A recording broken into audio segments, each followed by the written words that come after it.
The federal government is taking significant steps that could reshape the future of Montana's national forests, affecting a staggering 6.4 million acres. This move, announced by the Trump administration, involves the U.S. Department of Agriculture's initiative to dismantle a crucial regulation that has safeguarded nearly 60 million acres of national forest land from logging and development. Notably, over 10% of this protected area is located in Montana, making this decision particularly impactful for the state. The 2001 Roadless Rule was established to prevent road construction and timber harvesting in designated roadless areas, which account for approximately 30% of all Forest Service land nationwide. This regulation has played a vital role in preserving the ecological integrity of vast stretches of federal public lands, especially in the western states, by maintaining intact ecosystems that support diverse wildlife and natural resources. In a press release, Agriculture Secretary Brooke Rollins emphasized that revoking this rule would introduce what he termed common sense management to national forests. He stated, "Today marks a critical step forward in President Trump's commitment to restoring local decision-making to federal land managers, empowering them to take necessary actions to protect America's forests and communities from devastating fires." Rollins further argued that the current regulations are outdated and hinder economic growth in rural areas, asserting the need for effective management of federal lands to ensure healthy and resilient forests for future generations. On August 29th, the U.S. Forest Service is set to publish a notice of intent in the Federal Register, initiating a 21-day public comment period that will conclude on September 19th. This order is expected to affect nearly 45 million acres of Forest Service land and aligns with two executive orders signed by President Trump aimed at boosting logging activities on federal lands.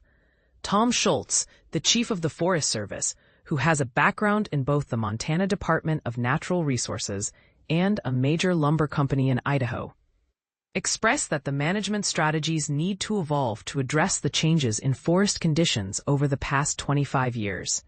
He stated, "The Roadless Rule has frustrated land managers and served as a barrier to action, limiting wildfire suppression and active forest management. The forests we know today are not the same as they were in 2001. They are overstocked and increasingly vulnerable to drought, disease, and wildfires. It's time to return land management decisions to local Forest Service experts who understand their forests and communities best." Last week, Schultz met with congressional leaders from the Western Caucus in Montana, advocating for increased logging operations and greater access to federal lands. Montana is home to 6.4 million acres of inventoried roadless areas, which represents about 37% of all Forest Service land in the state.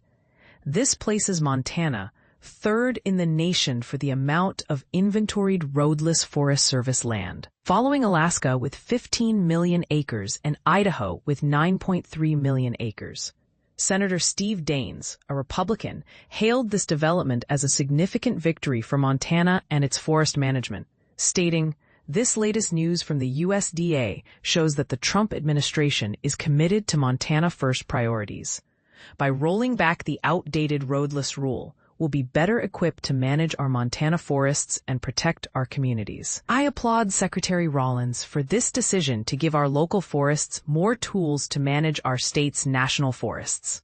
Similarly, Congressman Troy Downing described the action as long overdue. However, while many elected officials, including Montana Governor Greg Gianforte, have praised this initiative, numerous conservation and environmental organizations have condemned it, arguing that it jeopardizes the state's public lands. Tracy Stone Manning, president of the Wilderness Society and a former director of the Bureau of Land Management under President Biden, voiced strong opposition, stating, "America's national forests provide us with clean air, water, wildlife, and the freedom to enjoy the outdoors. Now, they are the latest target in this administration's unpopular push to hand over our lands for drilling, mining, and logging. Dismantling the Roadless Rule, which has protected our forests for 25 years, would represent the largest rollback of conservation protections in our nation's history. Americans cherish their public lands and deserve leaders who will safeguard them for future generations, not surrender them to corporations that seek to exploit them. The rescission of the Roadless Rule would have repercussions for every major national forest in Montana. For instance, the Flathead National Forest encompasses an inventoried roadless area of 478,000 acres. Located along the western edge of the Bob Marshall Wilderness Area and throughout the Whitefish Range, in the Gallatin National Forest, over 31% of the land, approximately 552,000 acres, currently prohibits road construction, including areas in the Crazy Mountains and the Madison Range south of Bozeman. The Kootenai National Forest features more than 600,000 acres of roadless area adjacent to the Cabinet Mountains wilderness, while the Bitterroot National Forest has over 200,000 acres bordering the Selway Bitterroot Wilderness. Additionally, the Beaverhead Deer Lodge National Forest includes more than 1.6 million acres of roadless area. Hillary Eisen, Federal Policy Director for Wild Montana, criticized the rollback of the Roadless Rule, stating, "This is another step in the plan to take public lands away from the American people, selling out our shared spaces and compromising our safety to maximize corporate profits. The rule allows for a wide variety of fire suppression activities. Pretending otherwise is a flimsy cover story for handing our treasured places over to industrial interests.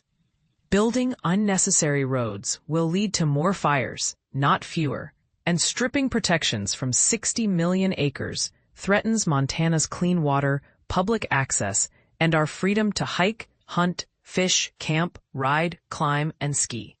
Eisen also highlighted the public engagement that occurred when the Roadless Rule was initially considered in 2000, noting that tens of thousands of Montanans participated in public meetings and submitted comments, overwhelmingly supporting the rule at that time. While many industry leaders and politicians have lauded this decision as a means to strengthen the timber industry, documents from the Forest Service indicate that the reduction in annual timber harvest due to the establishment of roadless areas was likely to be less than 1% of the state's historical timber harvest. In response to these developments, Oregon U.S. Representative Andrea Salinas, a Democrat, has introduced the Roadless Area Conservation Act, which aims to enshrine the Roadless Rule into federal law. This initiative has already attracted 50 co-sponsors from her party, indicating a significant level of support. What do you think about the potential impacts of rolling back the Roadless Rule? Do you believe it will lead to better forest management, or do you share the concerns of conservationists about the risks to public lands? We invite you to share your thoughts in the comments below.